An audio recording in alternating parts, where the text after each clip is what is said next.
திரு பொன் Wilson, இந்த குதிரை பேரம் விஜய் மீதான விமர்சன பின்னணி நிறைய விளக்கங்களை பதிவு செய்தார் மணி. இன்றைய ஃப்ளோர் டெஸ்ட்டில் அரங்கேறிய நிறைய கருத்து விமர்சனங்கள், காரசார் விவாதங்கள் எல்லாமே பார்த்தோம். எப்படி பார்க்குறீங்க பொன் வில்சன்? இல்லை, விஜய் அவர்கள், முதலமைச்சர் விஜயும் தாவேக்காவும் எவ்வளவு கீழ்த்தரமான அரசியலை முன்னெடுத்திருக்கிறாங்கன்றதுக்கு இது மிகச்சிறந்த ஒரு உதாரணம். இதில் நேரடியாக பேசணும், அவ்வளோதான். இதில் எதுக்கு இதுக்கு முன்னாடி அப்படி நடந்துச்சா இப்படி நடந்துச்சா, இதெல்லாம் நம்மளுக்கு வெறும் ஒரு குற்றத்தை சமரசப்படுத்துவதற்காக இதெல்லாம் சொல்லப்படுகிறது அப்படின்றது தான். அதாவது குதிரை பேரம் இல்லைன்னா ஒரு கட்சியை உடைக்கிறது, இல்லைன்னா எம்எல்ஏக்களை விலைக்கு வாங்குறது, இது கடந்த காலங்களில் எவ்வளவு பெரிய குற்றமாக விவாதிக்கப்பட்டிருக்கிறது எல்லா இடத்துலையும். பிஜேபியை எந்த அளவுக்கு வருஷ கணக்கில் விவாதிச்சிருக்கிறோம், ஏக்நாத் ஷிண்டே வழக்கில் எந்த அளவுக்கு பேசியிருக்கிறோம். அப்போ பிஜேபி உடைச்சால் அது பொன்கோடம், தாவேகா விஜய் உடைச்சால் அது மண் கோடம். இதில் ஒரு உலகத்திலே இல்லாத ஒரு வித்தியாசம் என்னென்னா, இதுவரைக்கும் எங்கேயுமே அறிமுகப்படுத்தப்படாத ஒரு புது ட்ரெண்டை தாவேகா தலைவர் விஜய், இன்றைய முதலமைச்சர் எடுத்திருக்கிறார். உடைக்கும் அளவிற்கு அந்த கட்சிகள் பலவீனமாக இருந்தது அப்படின்றது நிதர்சனம். அது இதை ஷிண்டே விஷயத்தில் சொல்லிய உத்தவ் தாக்கரே பலவீனமாக இருந்தாரான்னு. ஆனால் அப்படி ஒரு விஷயம் இருக்குல்ல, நான் பொன் வில்சன் நேரடியாக கேட்குறேன். பலவீனமான ஒரு நபர்களை தான் நம்ம நீங்க சொல்றது முடியும்னு கேட்குறேன். அதாவது நான் ஒரு அதான் நீங்க சொல்றேன் நான். அதாவது பணம் கொடுக்குறாங்கல்ல ஓட்டுக்கு, மக்கள் பலவீனமாக இருக்கிறாங்க. நீங்கள் அதை தான் சொல்ல வரீங்க. மக்கள் காசு வாங்கிக்கிறாங்க, அதுக்கு என்ன சரியா தவறு அப்படின்னா தவறு தானே, அவ்வளோதான். அதாவது கொடுக்கறது தவறு, கொடுக்கறது தவறு அப்படின்றது தான் முக்கியம். ஏதாவது ஒரு பக்கம்தான் தவறை நம்ம சுட்டி காட்டினா தான் அந்த தவறு திருத்தப்படும். ரெண்டு பக்கமும் தவறுன்னு சொல்லிட்டு அது அட்ஜஸ்ட் ஆகிடும். ஒன்று இவங்களை நீங்கள் சிறையில் தள்ளணும், வாங்கின பணத்துக்கு ஓட்டுக்கு காசு வாங்கினவங்கள, இல்லைனா காசு கொடுத்தவங்கள சிறையில் தள்ளணும். இதில் ஏதாவது ஒன்று தான். அதனால் இப்படி காற்று வந்ததும் கொடி அசைந்ததா, கொடி அசைந்ததும் காற்று வந்ததான்னு நம்ம சொல்லி இதை சமரசப்படுத்திடக்கூடாதுன்றதுக்கு சொல்ல வரேன். அதனால் நீங்கள் இது பலவீனமாக இருந்துச்சா அப்படி இருந்துச்சா அப்படின்னா, எந்த கட்சியும் எந்த சூழ்நிலையும் ஏதோ ஒரு விதத்தில் பலவீனமாக இருக்கிறது வேறு விஷயம். அதுவும் இல்லாமல் தொடர் தோல்விகளை சந்திக்கிற ஒரு கட்சி, ஒரு பாமரனை தலைவனாக, அடையாளம் இல்லாத ஒரு பாமரனை தலைவனாக கொண்ட கட்சிக்கு இது போல சோதனைகள் நிறைய வரும். ஆனால் செய்த தவறு யார்? ஆட்சி அதிகாரத்தை வைத்து. அதுதானே முக்கியம். உங்களுக்கு முதலமைச்சர் கொடுத்தாச்சு, முதலமைச்சர் நாற்காலியில் உட்கார்ந்துருக்கீங்க. முதலமைச்சர் நாற்காலியில் உட்கார்ந்தால் இது தான் கவர்னர் ஏன் ஆன் ஃப்ளோர் டெஸ்ட்டு கொடுக்கலன்னு நம்ம கேட்டிருந்தோமே. இப்போ என்ன ஆச்சுன்னா, இதில் இருக்கிற வித்தியாசம் சொல்கிறேன் நான். மற்றவர்களாம் தூய்மையானவர்கள் சொல்ல, இதில் என்னென்னா, ஒரு முதலமைச்சர் அடுத்த நாள் நம்பிக்கை வாக்கெடுக்காக வெயிட் பண்ணுறாரு. வெயிட் பண்ணுற ஒருத்தர் நேரடியாக போய் ஒரு குழுவை போய் பார்க்குறாரு. நேரடி இன்விடேஷன். இது என்ன மறைமுக பேரம், மறைமுக சலுகை, மறைமுக எக்ஸ்சேஞ்சு? அதுதான் உதயநிதி கேட்குறாரு. இது உலகத்தில் எங்கேயாவது நடந்திருக்குதா? நீங்கள் சொல்கிற பேரங்கள் நிறைய குற்றச்சாட்டுகள், அந்த குற்றச்சாட்டுகள் இருக்கிறது. குற்றச்சாட்டை நம்ம சொல்லுறோம், நம்ம உரிமை. எந்த கட்சியும் அது தூய்மை கிடையாது, நம்ம குற்றம் சாட்டுறோம். ஆனால் நேரடியாக ஒரு முதலமைச்சர் ஒரு குழுவை போய் தனிப்பட்ட முறையில் பார்த்து, அது எந்த விதத்தில் பொருந்தும் நீங்கள் சொல்லுங்கள்? எங்கேயாவது ஒரு இடத்துல நடந்திருக்குது அந்த மாதிரி? இது எவ்வளோ பெரிய கொடுமை. இதுதான் மாற்றமா? இதுதான் இளைஞர்கள் ஜென்சி கிட்ஸு கேட்ட மாற்றமா? இதுதான் பெரியவர்கள் கேட்ட மாற்றமா? நான் என்ன சொல்கிறேன், உங்களுக்கு அறுதி பெரும்பான்மை கொடுக்கல மக்கள் கொடுத்தது ஃப்ராக்சர்ட் மேண்டேட் தான். அந்த மேண்டேட் என்னென்னா, 2 திராவிட கட்சிகளையும் மக்கள் சுத்தமாக புறக்கணிக்கலை. உங்களுக்கு புதுசாக வந்திருக்கீங்க, நீங்கள் ஒரு அனுபவத்தோடு ஆட்சி செய்யணும், ஒரு லிமிட்டட் வெர்ஷன் தான் உங்களுக்கு கொடுத்துருக்காங்க. அந்த இக்கட்டு நம்மளுக்கு புரியுது. அந்த நேரத்தில் யாராவது கை கொடுக்கணும், யார்கிட்டையாவது அவங்க கேட்கணும்.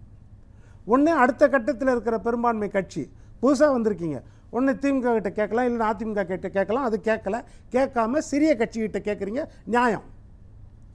ஒரு பக்கம் இருக்கிற சிறிய கட்சிகிட்ட 2 சீட்டு 4 சீட்டு 5 சீட்டு வச்சுருக்கவங்ககிட்ட கேட்குறீங்க.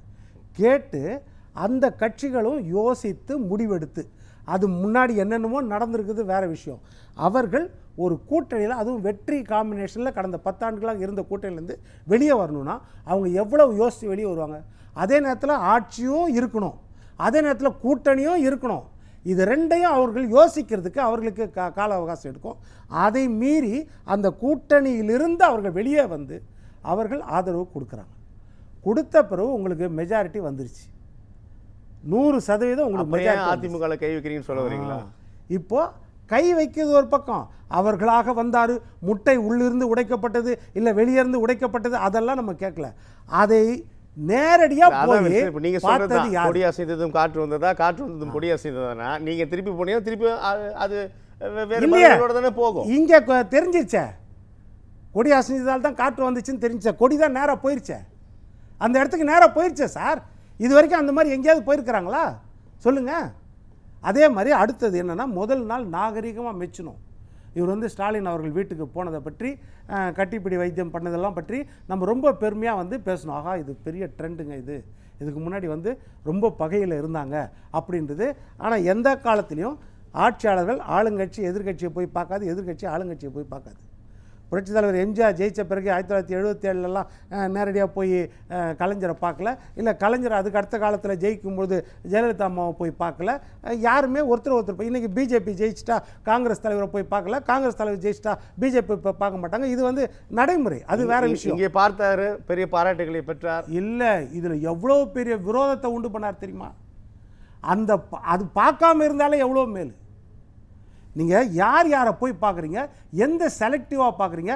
31 ஆண்டுகள் தமிழ்நாட்டை ஆண்ட கட்சி, கடந்த காலத்தில் எதிர்கட்சி தலைவராக 66 எம்எல்ஏக்கள், கூட்டணியில் 75 சீட்டு வச்சிருந்த ஒரு கட்சி, அந்த தலைவரை போய் பார்த்தீங்களா? அங்கேருந்து நீங்க உடைக்கிற கட்சியை இதெல்லாம் நடந்துருச்சு வில்சன். இனி ஃப்ளோர் டெஸ்ட் எல்லாம் நடந்துச்சு. என்ன பண்ண போறாங்க, இல்ல இது என்ன பண்ண முடியும், என்ன நடக்க போகுதுன்னு அடுத்து சொல்றேன். இது ஒரு பக்கம். அதே மாதிரி டிடிவியை பார்த்தாரா? டிடிவி ஒரு ஆள், அவரை நேரடியாக பார்த்துடலாம் எம்எல்ஏவை.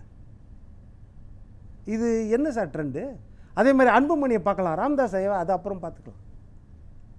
இது எவ்வளோ பெரிய விரோதத்தை உண்டு பண்ணுறது. அப்போ செலக்டிவாக நீங்கள், அப்போ பிளவுவாத கட்சி யார்? இப்போ நீங்களே சொல்லுங்கள். ஒருத்தரை பிளவுவாத கட்சின்னு நீங்கள் மேடையில் பேசிட்டு அந்த செயலை நீங்கள் செய்கிறீங்கன்னா, அப்போ யார் செயல் வடிவத்தில் பிளவுவாத கட்சி? உங்கள் வாதத்தில் செஞ்சிட்டார் வில்சன். அதுதான் சொல்ல, வாதத்தின் அடிப்படையில் பிளவுவாதத்தை மேற்கொண்டு விட்டார். என்ன பண்ண போகிறாங்கன்னு கேட்குறேன். இப்போது இது அதாவது கட்சி பிரச்சனை வேறு சார். கட்சிக்குள்ளே இப்போ சி வி சண்முகமோ எஸ்பி வேலுமணியும் அது உங்கள் கட்சி பிரச்சனை. கட்சிக்கு பொதுக்குழு கூட்டுறீங்க, நீங்கள் கூட்டு தலைமையை கொண்டு வரீங்க, இல்லைனா எடப்பாடி எடுத்துகிட்டு நீங்கள் வேறு தலைமையை போடுறீங்க, 234 தொகுதியிலையும் எழுச்சி மிக்க பிரச்சாரத்தை பண்ணிவிட்டு திமுகவையும் வீட்டுக்கு அனுப்புறீங்க, தாவேக்காவையும் அடுத்த தேர்தலில் வீட்டுக்கு அனுப்புறீங்க, மிகப்பெரிய அளவில் கட்சியை நிற்க வைக்கிறீங்க. அதெல்லாம் சரி, அதெல்லாம் கட்சி பிரச்சனை.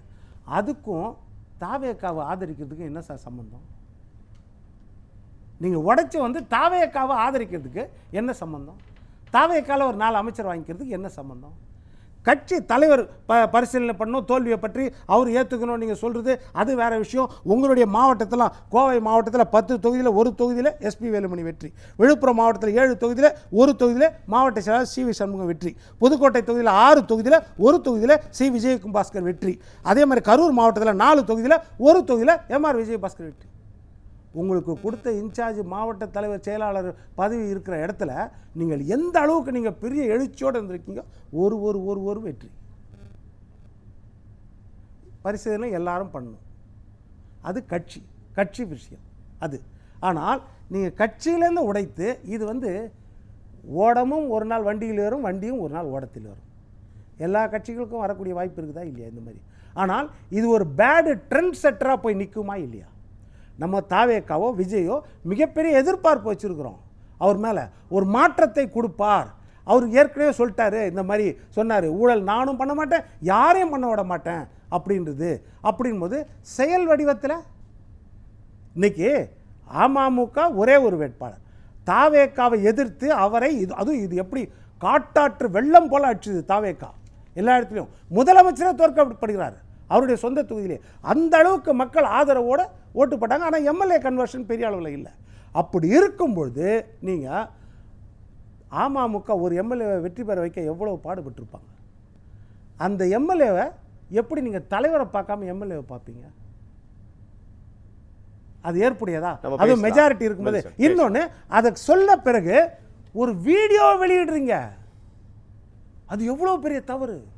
ஒரு வீடியோ வெளியிட்டு அவர் கையெழுத்து போடுறாரு. வீடியோ எடுத்தது யார்? வெளிப்படைத்தன்மை உள்ள ஆட்சி இல்லை. வீடியோ எடுத்தது யார்? கையெழுத்து வாங்கினது யார்? போடுங்க. அப்போது என்னன்னா, இது நியாயப்படுத்துகிற மாதிரி இது நாங்கள் செய்தால் கூட எங்களுக்கு ஜென்ஸே ஆதரிப்பாங்க அப்படின்ற எண்ணமா? இதை பற்றி பேச வேண்டியது என்ன? இது அதாவது எவ்வளோ பெரிய முரண்பாடுகள். இது ஒரு ஒரு தவறுக்கு கூட எந்த அளவுக்கு போல்டாக செய்யக்கூடிய வாய்ப்பு இருக்கிறது அப்படின்னு நீங்கள் காட்டுறீங்க அப்படின்னா இது வந்து மிகப்பெரிய ஏமாற்றத்தை தாவேகா மேலே, விஜய் மேலே கொடுக்கும். அதாவது பொறுப்புள்ள பெற்றோர்களும் அவருக்கு ஓட்டு போட்டிருக்காங்க. அப்போ அவங்கெல்லாம் என்ன இதெல்லாம் சிந்திச்சு தான் ஓட்டு போட்டிருக்காங்க. அப்படி இருக்கும் அவங்க யோசிப்பாங்கல்ல.